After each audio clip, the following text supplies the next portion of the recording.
अब हम लोग देखेंगे folate and neural tube defects.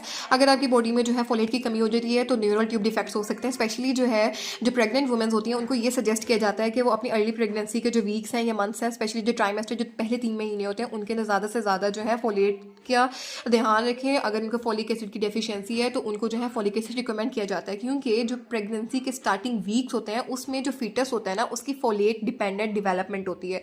मतलब वो वाली डेवलपमेंट होती है एक फीटस की जिसमें आप लोगों को फोलेट यूज़ हो रहा होता है। ठीक है, अब इन्होंने इस पूरे पैराग्राफ में ये बताया हुआ है कि जो आपकी न्यूरल ट्यूब डिफेक्ट्स होते हैं उनमें 2 आ सकते हैं, जैसे स्पाइना बाइफिडा या एनेंसेफेली। ये 2 जो है एंटीडीज मतलब न्यूरल ट्यूब डिफेक्ट्स होते हैं। ये तब होते हैं अगर आपकी बॉडी में फोलेट की कमी हो।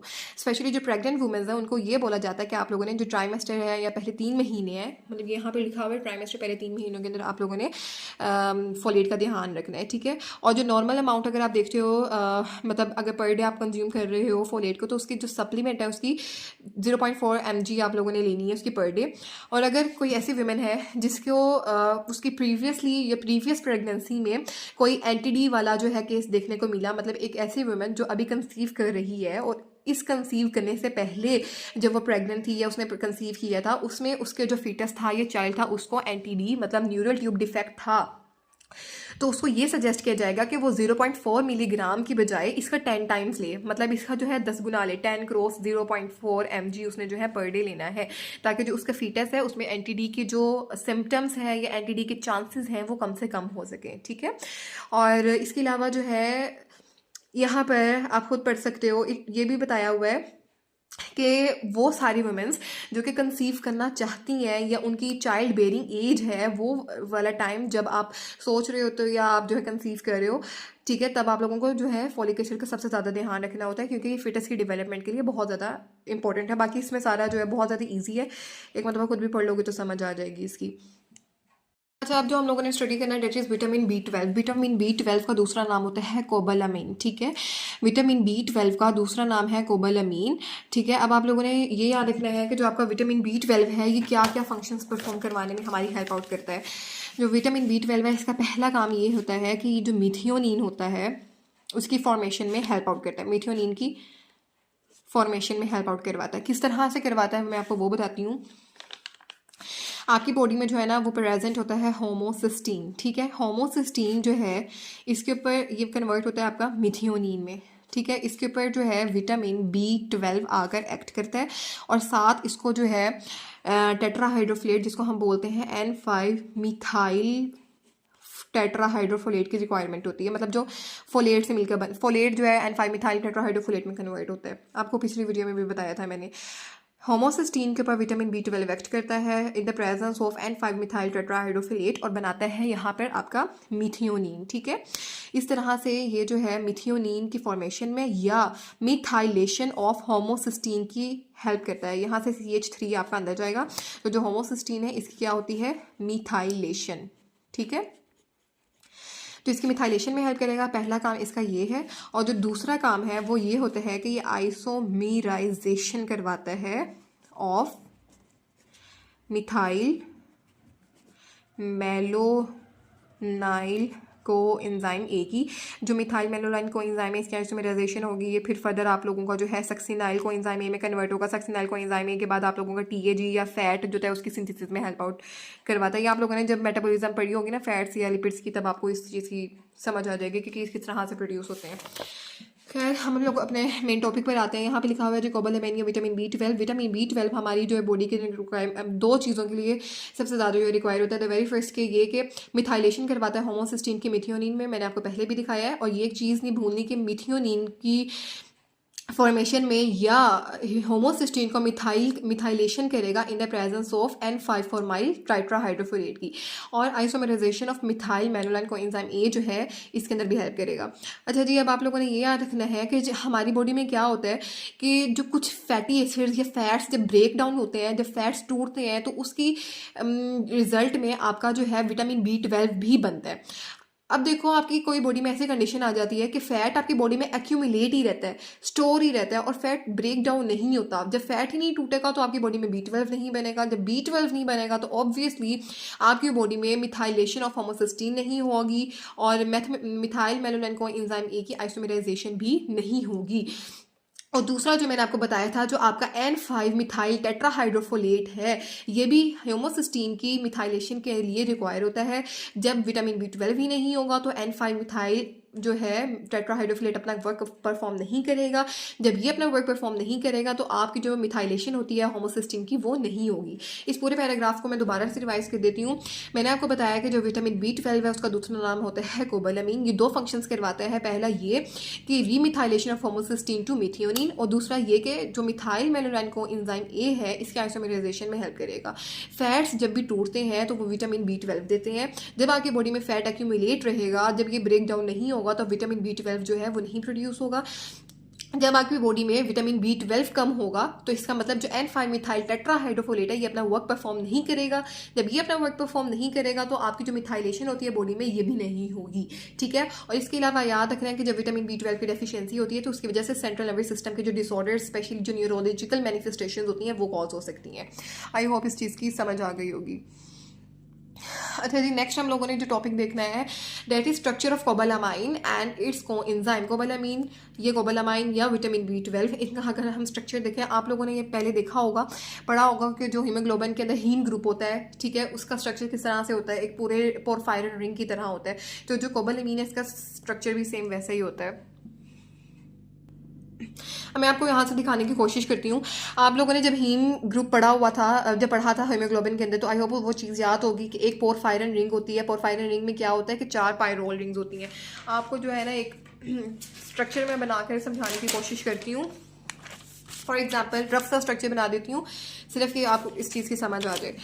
एक होती है पोरफायरन रिंग जिसके अंदर 4 किस्म की जो है ना पायरोल रिंग्स होती हैं, ठीक है। फॉर एग्जाम्पल एक पायरोल रिंग ये है, एक पायरोल रिंग ये है। फॉर एग्जाम्पल ये आप लोगों की 4 पायरोल रिंग है। ये एक नाइट्रोजन के साथ, मतलब इस साइड पे एक इनके नाइट्रोजन लगा हुआ होता है, ठीक है। और दरमियान में होता है आयरन, ठीक है। ये जो आयरन के साथ इस तरह से बॉन्ड बनाते हैं, ठीक है। आप लोगों ने ये याद रखना है कि इनके अंदर क्या होता है कि जो 2 आपकी पायरोल रिंग्स होती हैं वो मिथाइल ग्रुप के साथ अटैच हुई होती हैं, ठीक है। बाकियों के दरमियान में यहाँ पे हो सकता है कि यहाँ पे एक इसाइल ग्रुप हो। ये आप लोगों का जो हीम ग्रुप होता है उसके अंदर जो आपकी रिंग होती है ना उसका स्ट्रक्चर होता है। इस पूरे स्ट्रक्चर को हम बेसिकली बोलते हैं पोरफायरन रिंग, जो कि 4 पायरोल रिंग से मिलकर बनी हुई होती हैं।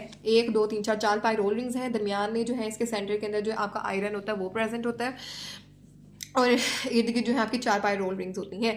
और जो आपका ये पोरफायरन रिंग होती है इसमें जो 2 आप लोगों की रिंग्स होती हैं वो थ्रू मिथाइल ग्रुप आप एक दूसरे के साथ अटैच हुई होती हैं।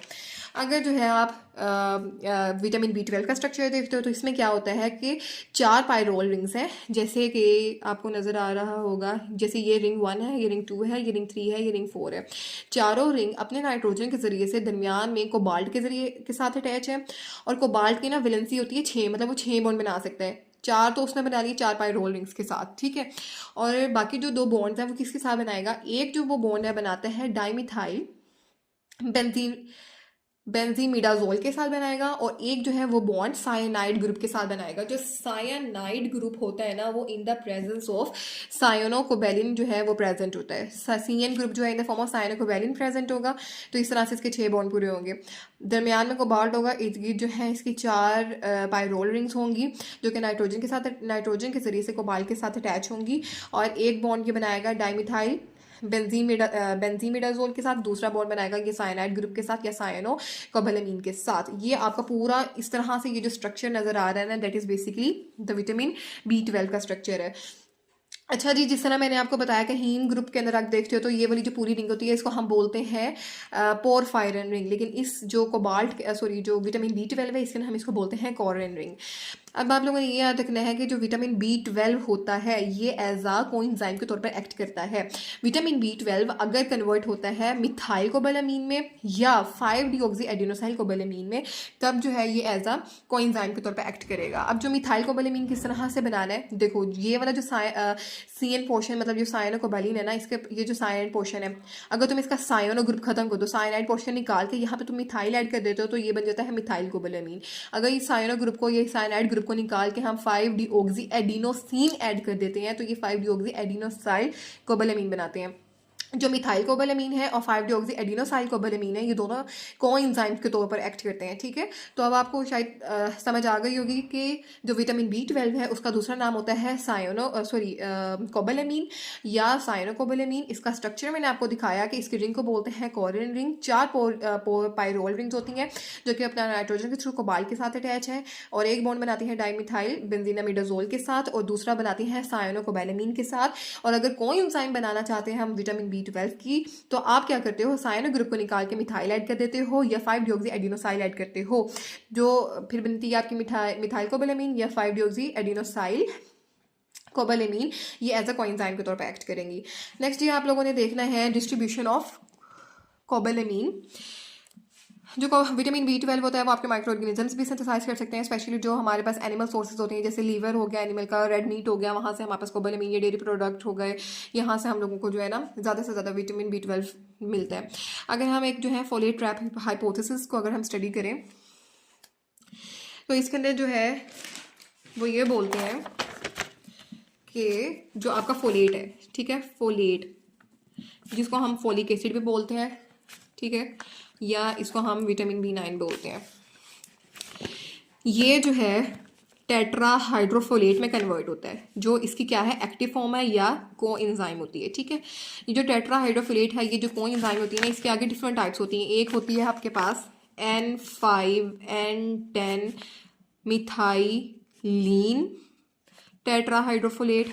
एक इसकी फॉर्म हो सकती है यहाँ पर N10 4-माइल टेट्रा हाइड्रोफोलेट, और एक जो है टेट्रा हाइड्रोफोलेट की टाइप होती है that is basically N5 methyl tetrahydrofolate. ठीक है, मैंने आपको पहले भी बताया था कि क्या होता है, जो विटामिन B12 होता है, ठीक है, विटामिन B12 जो है ये कन्वर्ट करता है, ये पहले आपको क्या है विटामिन, यहाँ पे देखो आप लोगों के पास जो है पहले है होमोसिस्टीन। ठीक है, होमोसिस्टीन जो है ये कन्वर्ट करना आप लोगों ने मिथियोनिन में। ठीक है, आप लोगों को विटामिन B12 साथ इसका आएगा N5 मिथाइल THF, और साथ आप लोगों का एक मिथाइल ग्रुप आएगा जो इसमें ऐड होगा।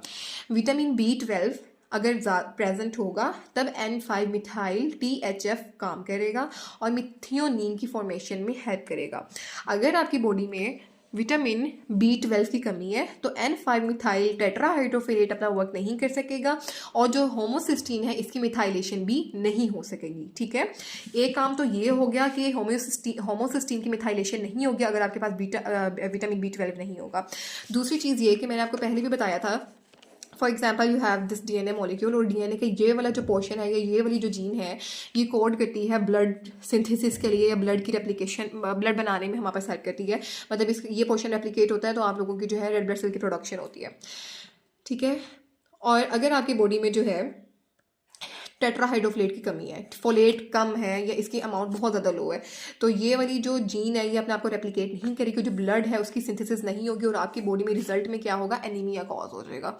ठीक है, तो पहला चीज़ ये कि आपकी बॉडी में अगर विटामिन B12 की कमी होती है या डेफिशिएंसी होती है तो होमोसिस्टीन की मिथाइलेशन नहीं होगी। दूसरा ये कि N5 मिथाइल टेट्राहाइड्रोफोलेट वर्क नहीं कर सकेगा। तीसरा ये कि जो टेट्राहाइड्रोफोलेट है जो DNA की रेप्लिकेशन में हेल्प करवा रहा है वो नहीं होगी और आपकी बॉडी में रिजल्टिंग एनीमिया कॉज हो सकता है। ठीक है, नेक्स्ट आप लोगों ने याद, ये होती है फोलेट ट्रैप हाइपोथेसिस। ठीक है, अब जो नेक्स्ट आप लोगों ने चीज़ लर्न करनी है that is clinical indications for vitamin B12। इसके अंदर आप लोगों ने पढ़ना है पर्नीशियस अनीमिया। पर्नीशियस अनीमिया कहते हैं एक ऐसी टाइप ऑफ अनीमिया की जो कि डेवलप होती है जब आपके लोगों की जो इंटेस्टाइन होती है ना वो विटामिन B12 को एब्जॉर्ब नहीं कर पाती सही तरह से। मैं आपको इसकी भी डायग्राम से बनाकर दिखाने की कोशिश करती हूँ।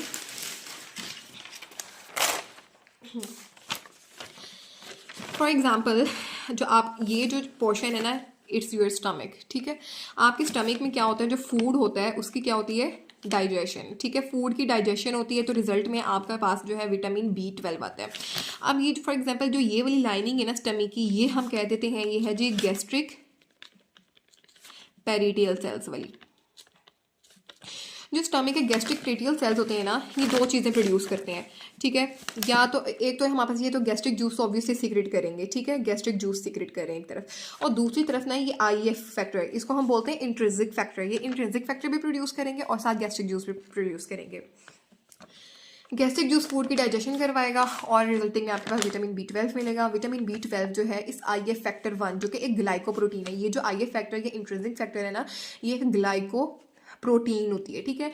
IF फैक्टर 1 ये ग्लाइकोप्रोटीन जो है विटामिन B12 को कैरी करती है, और ये विटामिन B12 IF फैक्टर के साथ मिलकर जो है ग्लाइकोप्रोटीन विटामिन B12 का कॉम्प्लेक्स बनाता है। फिर यहाँ से ये मूव करता है आप लोगों की इंटेस्टाइन में। For example it's small intestine, ठीक है, ये है स्मॉल इंटेस्टाइन, यहाँ पर आता है। तो जो IF1 और विटामिन B12 का जो कॉम्प्लेक्स था ये ब्रेक होता है, जो IF फैक्टर होता है ये रिलीज हो जाता है, और जो विटामिन B12 होता है इंटेस्टाइन में ऑलरेडी प्रेजेंट एक और हमारे पास इंट्रिंसिक फैक्टर होता है जो कि इंटेस्टाइन में प्रोड्यूस होता है, ये इसके साथ मिल जाता है, ठीक है। तो ये फॉर एग्जांपल ये हमारे पास IF2 है, ठीक है, ये इंट्रिंसिक फैक्टर 2 और जो विटामिन B12 है ये आपस में एक दूसरे के साथ लिंक करते हैं। और फिर ये जो इंट्रिंसिक फैक्टर होता है आपकी इंटेस्टाइन की जो इलियम वॉल्स के लिए आप लोगों ने पहले पढ़ा होगा, मतलब जो इलियम होता है वहाँ पे म्यूकोजल सेल्स होते हैं, म्यूकोजल सेल्स जो है वहाँ पर एब्जॉर्ब होगा, फिर आपकी स्मॉल इंटेस्टाइन से फर्दर ये आपके ब्लड जो है वहाँ पे चला जाएगा, ब्लड में एंटर हो जाएगा। आई होप इसकी समझ आ गई होगी कि उन्होंने बोला है कि आपके स्टमक में विटामिन B12 जो होता है ग्लाइकोप्रोटीन के साथ मिलकर कॉम्प्लेक्स बनाता है, फिर स्मॉल इंटेस्टाइन में जाता है, वो कॉम्प्लेक्स ब्रेक होता है, स्मॉल इंटेस्टाइन में एक और आप लोगों की इंट्रिंसिक फैक्टर प्रेजेंट होता है, उसके साथ मिलता है, फिर आप लोगों के ब्लड के अंदर जो है एंटर हो जाता है विटामिन B12। लेकिन अगर कोई ऐसी केस आ जाए कि आपकी जो स्मॉल इंटेस्टाइन है वो आपके जो है विटामिन B12 को सही तरह से एब्जॉर्ब नहीं कर पा रही, तो आपकी जो बॉडी है उसमें विटामिन B12 का जो है लेवल वो कम हो जाएगा। विटामिन B12 का लेवल कम होगा तो इसका मतलब जो है कि जो टेट्राहाइड्रोफोलेट है वो भी अपना फंक्शन परफॉर्म नहीं करेगा। इसके आगे जो आपने टाइप्स पढ़ी थी N5 मिथाइल टेट्राहाइड्रोफोलेट वो भी सही तरह से वर्क परफॉर्म नहीं कर पाएंगी, और इस वजह से आपकी बॉडी में जो है एनीमिया कॉज होगा। अगर आपकी बॉडी में N5 मिथाइल टेट्राहाइड्रोफोलेट जो है वो अपना वर्क विटामिन B12 की डेफिशिएंसी की वजह से नहीं कर रहा, तो उसको हम बोलते हैं मेगैलो ब्लास्टिक एनीमिया। और अगर आपकी इंटेस्टाइन में किसी किस्म का इशू है जो आपकी विटामिन B12 को सही तरह से एब्जॉर्ब नहीं कर रही, तो उस हम लोग एनीमिया को बोलते हैं पर्नीशियस एनीमिया, और ये ना परमानेंट केस रहती है। इसको ट्रीट करने के लिए लाइफ लॉन्ग ट्रीटमेंट चाहिए होता है। आप लोगों को इंट्रामस्कुलर इंजेक्शंस आप देते हो विटामिन B12 के, या वैसे ही जो है ना हम लोग इसके सप्लीमेंट्स जो है वो कंज्यूम करते हैं। आई होप इस चीज़ की समझ आ गई होगी। बाकी सारे पैराग्राफ में यही चीज़ को एक्सप्लेन किया हुआ है कि स्टमक में आप लोगों की प्रोड्यूस होते हैं विटामिन B12 ग्लाइकोप्रोटीन के साथ मिलती है, एक कॉम्प्लेक्स बनता है, फिर आप लोगों के इंटेस्टाइन में जाती है, इंटेस्टाइन में ऑलरेडी आप लोगों का इंट्रिंसिक फैक्टर बना पड़ा हुआ होता है, फिर म्यूकोजल सेल्स के अंदर एब्जॉर्ब होती है, जनरल सर्कुलेशन जो आपके ब्लड है वहाँ आ जाता है, और फिर आपकी लीवर में स्टोर होता है, ये बताना मैं भूल गई थी। और आपकी पर्नीशियस एनीमिया हमारे पास कॉज हो जाती है अगर आपकी इंटेस्टाइन में किसी किस्म का इशू है और आपकी इंटेस्टाइन सही तरह से विटामिन B12 को एब्जॉर्ब नहीं कर रही।